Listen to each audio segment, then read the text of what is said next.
다음은 김승원 변사님 질문하세요. 위원장님께서 말씀해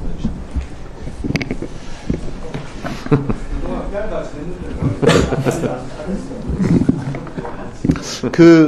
저희가 이제 이재명 대표에 관련된 수사라든가 재판에 대해서 이제 많이 언급하는 이유가, 이게 이제 제가 돌이켜 보면 검찰의 수사권, 기소권이 가장 남용되게 또 아주 과도하게 사용된 그런 사례라고 보여지기 때문에 이제 말씀을 드린 겁니다. 여기 김정중 법원장님 계시지만 아마 작년에 제가 공소장이 거의 200페이지에 이르고, 그 다음에 그 공소장에 따른 수사 기록, 증거 기록이 20만 페이지에 이르는 재판을 1, 2년 안에 할 수 있습니까? 라는 질문을 드렸을 때 아마 어렵지 않은가 이런 대답을 하신 것으로 기억이 됩니다.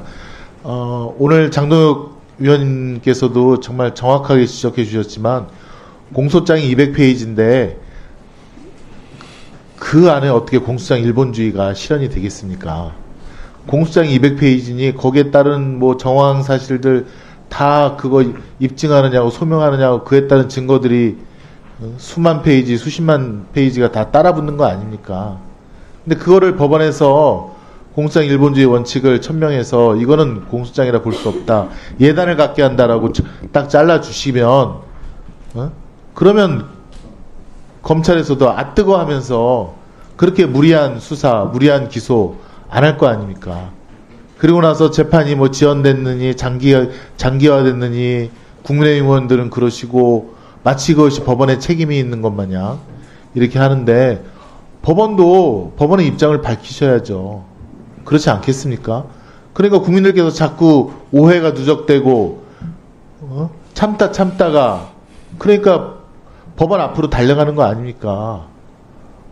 이재명 대표에 대해서는 수백 명을 조사하고 그다음에 수백 군데를 압수수색하고 수백 페이지의 공소장을 갖다가 해서 지금 성남FC 것만 해도 400명의 증인이 나온다고 하는데, 그런 재판에 대해서는 법원이 형사소송법 원칙에 따라 수송지휘 안 하시고 가만히 있고, 반대로 보실까요?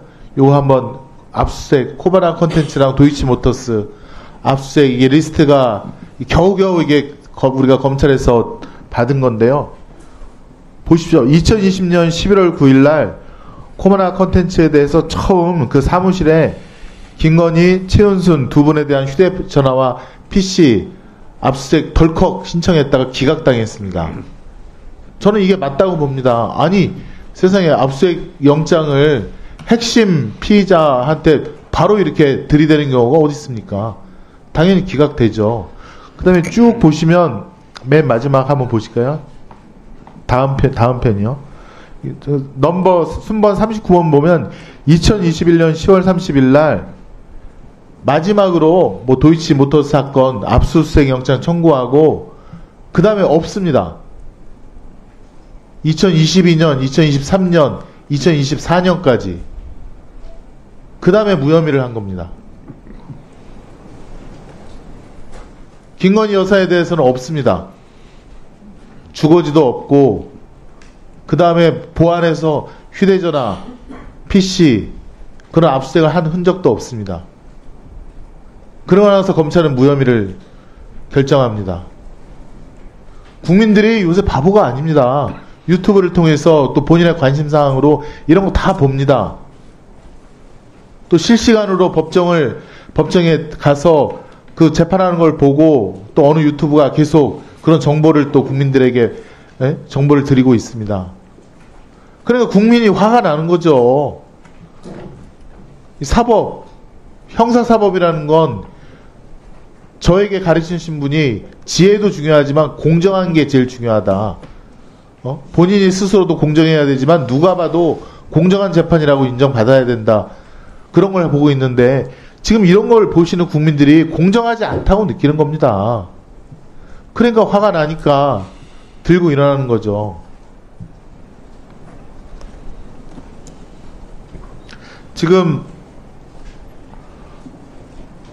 판사는 역시 기소된 범죄 사실 공소장을 갖고 재판을 하지만, 그렇지만 기소 이면에 검찰이 장난치는 것들이 상당히 많습니다.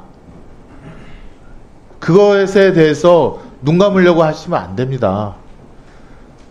이화영 부지사 재판 말고 우리 김영철 검사 얘기를 좀 할까요? 장시호 씨 재판할 때 장시호 씨가 본인의 구형을 알고 있었습니다.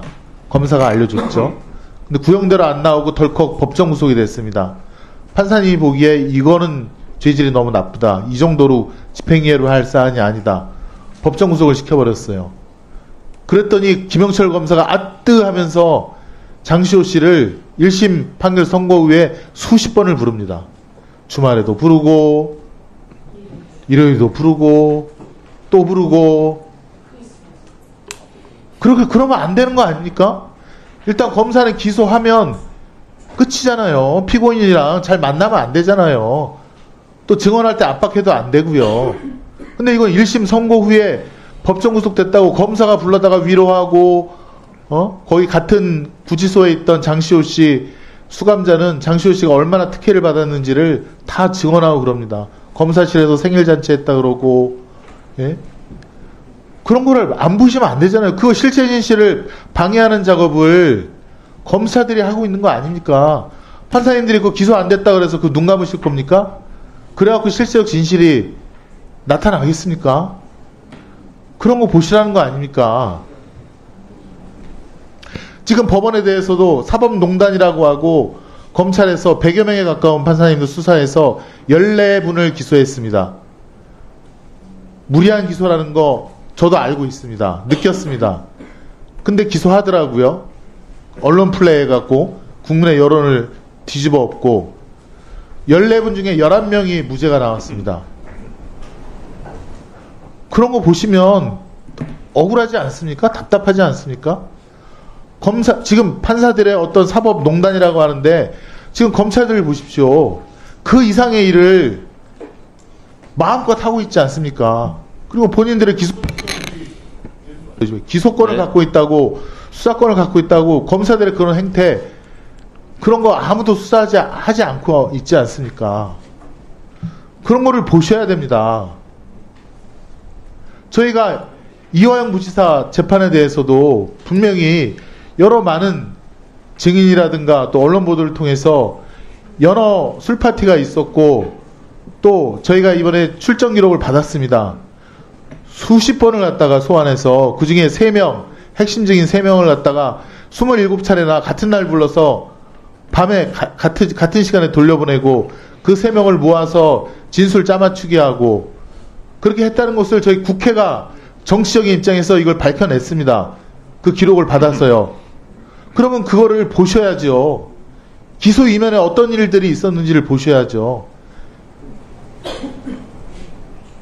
그래서 저희가 질의를 드리는 거고, 그래서 형사법, 아까 말씀드린 공무상일본주의, 또 영장할 때 사전신문주의, 또 한 번 재판을 한 사람이 그거 지금 이재용 대표 이화영 부지사 이런 일이 일어난 이유가 쪼개기 기소 때문에 그런 거 아닙니까? 검찰이 한꺼번에 기소하면 될 거를 외국화관리법 위반 일부 기소해서 유죄가 나오는지를 보고 유죄가 나오니까 나머지 뇌물 알선이니까 뇌물죄를 그 재판부에다가 또 대상되게끔 해서 기소하고 한꺼번에 이재명 대표와 함께하면 될 일을 공무관계를 쪼개기 기소해서 일부 보내고 유죄 나오니까 또 보내고 네, 정리해 주세요. 그런 거를 봐주시란 말입니다. 검찰의 의도를 꿰뚫어 보시란 말입니다. 양측의 의견을 좀 듣지 않습니까? 검찰의 의견뿐만 아니라 피고인의 의견도 듣지 않으십니까? 그러시잖아요. 피고인 의견도 검찰의 주장처럼 넉넉하게 넓은 마음으로 자, 정리해 주세요. 네, 수고하셨습니다.